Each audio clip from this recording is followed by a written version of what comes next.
Lingüística en la Grecia clásica. Los griegos se cuestionaban cosas que otros pueblos aceptaban sin preguntar.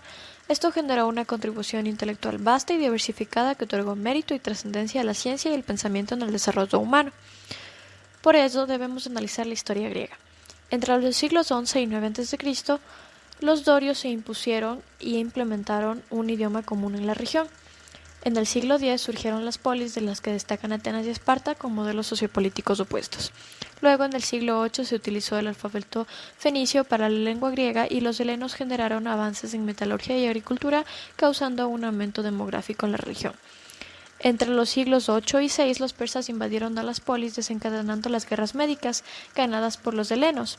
Posteriormente se logró la paz con Persia y en el gobierno de Pericles ocurrió el florecimiento del conocimiento con figuras como Anaxágoras, Sofocles, Esquilo, Eurípides, Aristófanes y Fidias. En el siglo V estalló la guerra del Peloponeso, que dejó en decadencia a las polis, las cuales fueron conquistadas por el pueblo macedonio. Su primer monarca fue Filipo II y su predecesor fue Alejandro Magno. Con este último se vivió la mayor extensión helénica y una profunda difusión de la cultura. Lamentablemente, la muerte de Alejandro Magno acabó con dicho imperio y las guerras internas desencadenaron en su absorción a manos del Imperio Romano. Ahora, las cuestiones lingüísticas en el esquema del conocimiento griego. Primero debemos establecer la jerarquía del conocimiento griega. Primero encontramos a la peira sobre habilidades mecánicas, a la empeira o conocimiento práctico, tecne para tareas mentales con automatización y epísteme para discernimiento y comprensión del mundo. Por otro lado, la búsqueda del arjé o principio de las cosas se da a través de la filosofía, que necesita de un acceso para estudiar las leyes trascendentales. Pese a esto, los principales problemas de la ciencia están relacionados con el tiempo, pues cambia los objetos, además de la falsedad y la religión. Las lenguas siempre estuvieron relacionadas a cuestiones de la teoría del conocimiento y siempre se las enfrescó en el nivel de epísteme, donde coexisten con la tecne lingüística. No se debe olvidar a su vez que en Grecia todo lo relacionado con las lenguas estaba influenciado por la retórica. Esto nos lleva a la especulación filosófica sobre cuestiones lingüísticas, pues existen dos tesis. La primera es la naturalista, que asegura que la esencia de las cosas se refleja en las palabras, y la segunda es la convencionalista, que habla de una diversidad lingüística y el distanciamiento y distinción entre palabras.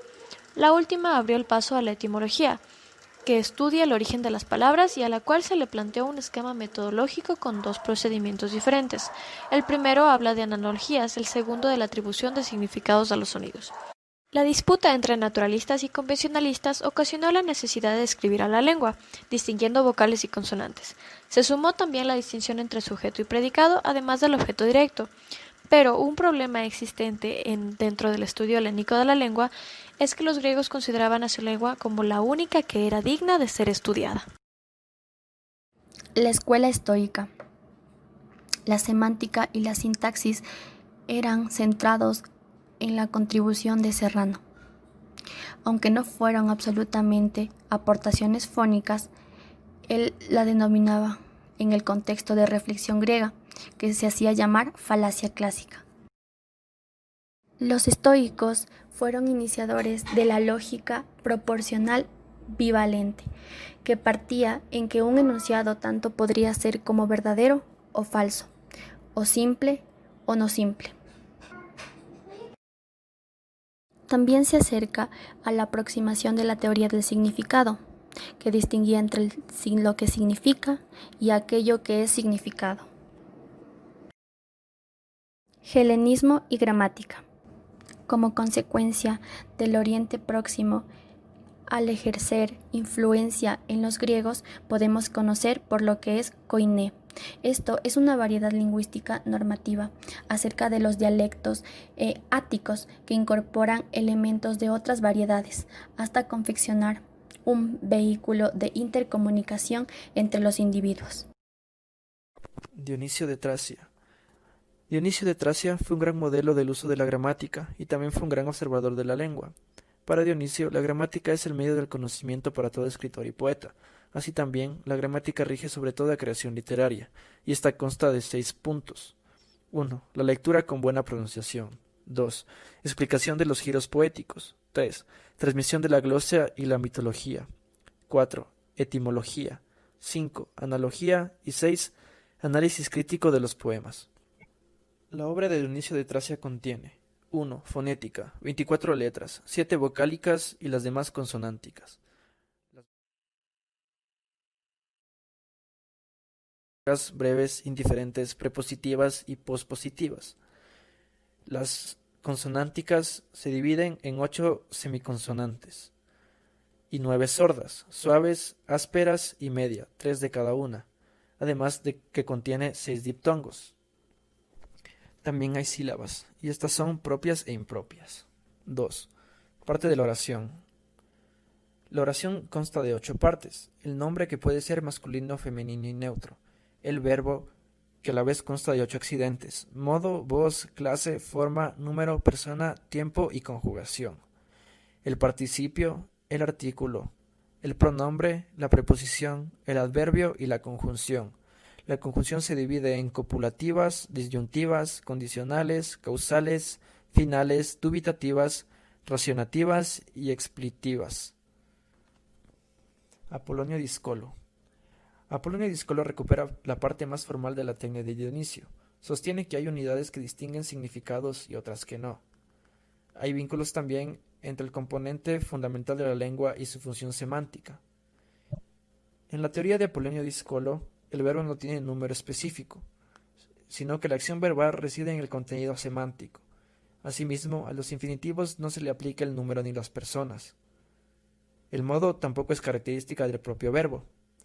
Los sujetos expresan su acción a través del verbo, por lo que el verbo transmite formas temporales y contenidos activos, pasivos y medios. Apolonio Discolo sostiene que el pronombre no es del todo inútil, ya que el pronombre señala y se refiere a lo que nos rodea, por lo que es un elemento deíctico. Apolonio también se caracteriza por ser un gran impulsor de la sintaxis, estableciendo la relación entre letras, sílabas, palabras y oraciones, describiendo la oración como que está formada por letras, sílabas y palabras. Así tenemos la definición de sintaxis, la cual estudia la construcción de la oración. Apolonio, con su estudio, complementó el estudio de Dionisio a través de la sintaxis, teniendo que la sintaxis es una serie de reglas que rigen a la oración. Apolonio se alejó de los demás estudios y formó una teoría lingüística autónoma. La obra de Apolonio operó al margen del saber griego clásico, por lo que su estudio no está dentro de la tecne. Algunos de sus planteamientos resultan extraordinariamente modernos. También tenemos que Apolonio es el primer gran teórico independiente de la Grecia clásica.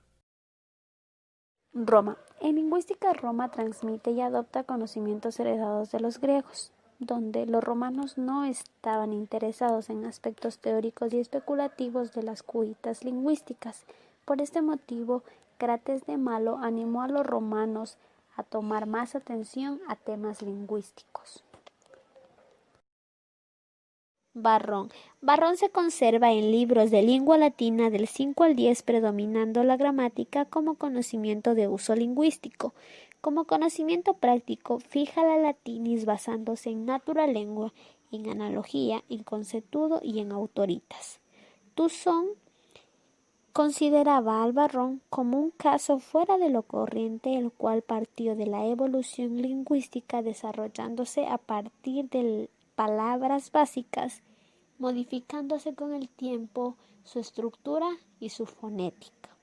Barrón observa variaciones lingüísticas llamadas hasta hoy como sincronía, existiendo una clasificación morfológica y un declinatio naturalis invariante, el cual emplea palabras necesarias, y si no existiera un declinatio, las palabras aumentarían tanto que sería incalculable para la memoria humana. Remio Palemón. No se conserva su obra, pero se la conoce a través de sus múltiples comentaristas, ya que debió tener una gran repercusión en su época. Trasplantó las categorías establecidas por el griego Dionisio de Tracia a la descripción del latín. Otra de las aportaciones del mundo latino fue hecha por Quintiliano, quien elaboró una obra que tendría suma importancia e influencia en la cultura occidental, la Institutio Oratoria. Contando con 12 volúmenes, tenía la intención de formar un alumnado en el arte de la retórica, disciplina fundamental en la sociedad romana.